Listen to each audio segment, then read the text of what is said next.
I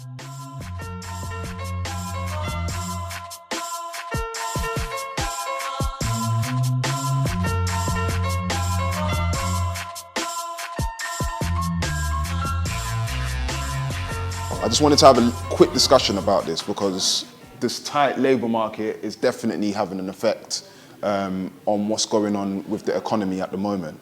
So is there anyone in the room that's facing any issues with supply and demand within their work in general? Yeah, trying to get staff is an absolute nightmare though. So that's Trying to get staff is an absolute nightmare. yes, yeah. Absolute nightmare. In what respect? Well, you advertise for jobs, no one turns up, or you do advertise jobs and people turn up and then they don't want to start. So yeah, it's just a pain. It really is a pain to be fair. There's too much choice at the moment, is my honest answer, not enough people. So the fact that unemployment's going up is surprising because there isn't enough people to do the jobs we currently need at the moment from what I see. Do you mind me asking what kind of jobs you need at the moment? Well, I work for quite a big German organisation, so everything, it's like from admin all the way up to sales staff, it's literally across the board. So there's... You're talking about your day job, like Yeah. Okay. That's interesting. I feel like the lower level paying jobs is where the struggle is at, big time. I think like the ones that are a bit more specialised, they're the ones where you've got a lot of people going for it, but there's only so much that people can take. Yeah, sure. It's something I've definitely experienced as well. So I've probably been applying for my Part 1 architect job for the past 2 months or so. But from what I see, there's very much a lot of people applying for the jobs that I'm going for as well. But I mean, I think everything remains the same as regards to like skill level and to do these sort of things as well. But yeah. There's definitely more people applying this year. I mean, just checking statistics really, there's more people entering that sort of course, which I don't know whether people are just more interested in the creative fields over the past few years, but... I think that's it, yeah, as well, like our industry's been slammed, like you can't find an insurance person at entry level anywhere, and all the people that were there after the pandemic decided they wanted to do something a little bit more understandably colourful, do you know what I mean? Like something that's a bit more fun.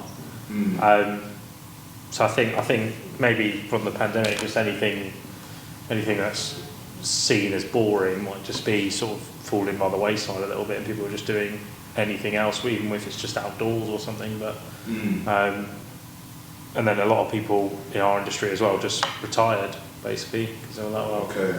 you know, we're at the end of our career. There's no point hanging around waiting for this pandemic. May as well shut up shop. We've done well for ourselves. So those big bits aren't getting filled as quickly as they should be. Yeah. And the entry level's just not there. So Okay. yeah. I think COVID had a big shift of people's mindset on actually is, 100%. do people want to be working 10, 11 hours a day in an office, commuting?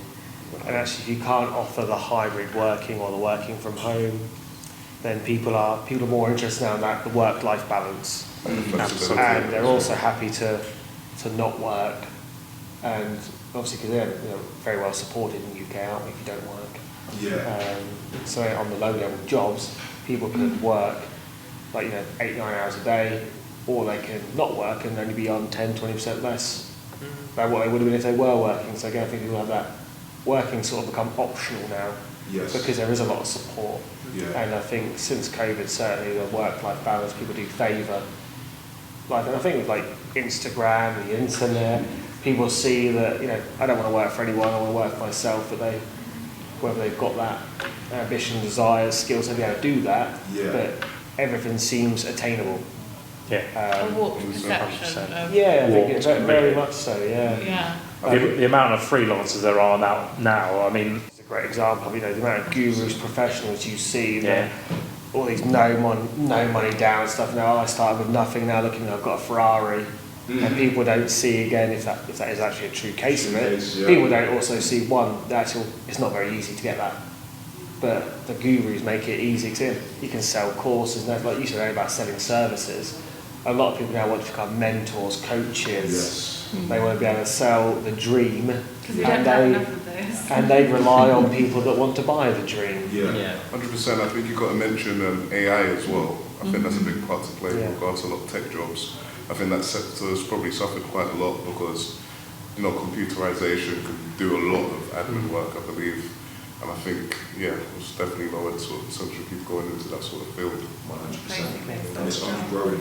With AI, it's only growing. It's only just started.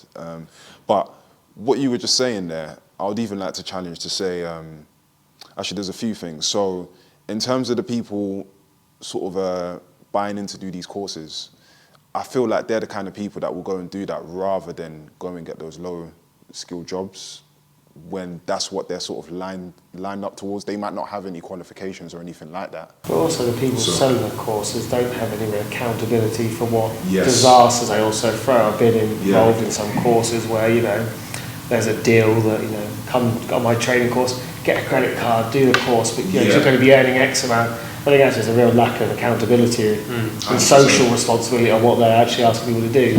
I've been on the course where I'll quit, there's only 2 spaces off the back of the room, and everyone runs back, and you think, I've met quite a few people in my property journey that spent 20, 30 grand on courses, and I'm like, should have bought a house.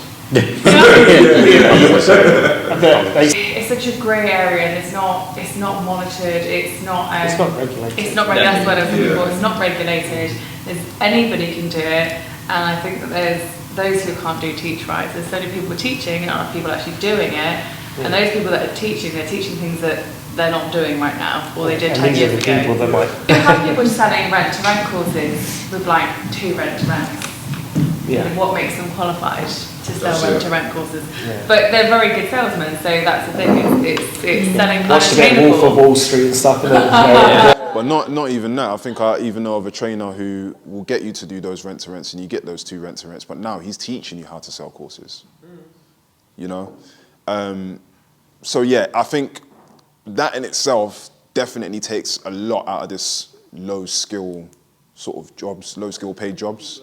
Another thing, I did want to bring this up, but I just didn't have enough time, and I think we're going through a lot today anyway, and I didn't want to be talking at you. 0-hour contracts have also gone through the roof. Now, with these 0-hour contracts, this allows people to go on those courses and still have paid work from something. So for example, now you've got your Uber Eats delivery drivers or Amazon sort of jobs where you can just switch on your phone and pull up at Amazon, load it up, and then you're doing deliveries, All these kinds of jobs as well have sort of come in and taken over the market, which I think then pushes out, again, these low-skilled type roles. That's supposed to have work-life balance as well, to people that say, I don't mind being up late nights, I'll go do delivery or whatever. And they can rely on tomorrow morning. They can be their own boss, essentially. I think people like that, the work-life balance. So, I don't know, I think this is, these are all things that, I'm not saying, in property, yes, you've got the courses and that sort of stuff, I'm not saying it's affecting the whole economy, but you've got these things like that and these 0-hour contracts. I did want to find more stats on those 0-hour contracts because I was just watching something and it kind of just pinged in my mind. That's another thing that's sort of taken away from it. Okay, so construction output. I just wanted to sort of mention this quickly before we move on to the autumn statement and the spring budget. Is everyone all right? Need a break or anything? We all good? Yeah? Cool.